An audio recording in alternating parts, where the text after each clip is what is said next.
Alam nyo, totoo nga ang balita, may distinct na lasa yung special papa sauce nila na sa kanila mo lang matitikman. Alam nyo ba na isa sila sa fastest growing burger franchise in the Philippines with over 300 branches nationwide sa loob lamang ng 2 years? At eto pa nga, as they celebrate their second anniversary, namigay sila ng buy one take one burger for only 2 pesos. Grabe, sobrang dinagsa ng pila. Mga tet ko yan, nandito tayo sa Langit Road, Bagong Silang, Caloocan City.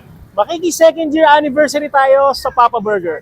Tara, samahan niyo ako. Sobrang bilis din dumami ng mga branches nila dahil nga mura lang at nagustuhan din talaga ng masa. Isipin mo, 40 pesos lang may buy one take one Papa Beef Burger ka na may special sauce na sa kanila mo lang matitikman. Meron din sila ditong buy one take one cheeseburger, 50 pesos. Buy one take one Papa Cheesy Hotdog, 47 pesos. At yung kanilang Papa Egg Sandwich, 25 pesos lang. O nga pala mga atet kuya, open din sila for franchise sa napakamurang halaga. For complete details, mag-PM lang kayo sa Facebook page ng Papa Burger. At pwede nga rin pala kayong mag-walk-in sa stall nila sa Franchise Asia Expo sa SMX sa April 24 to 26, 2026. O paano mga atet kuya? Kain tayo!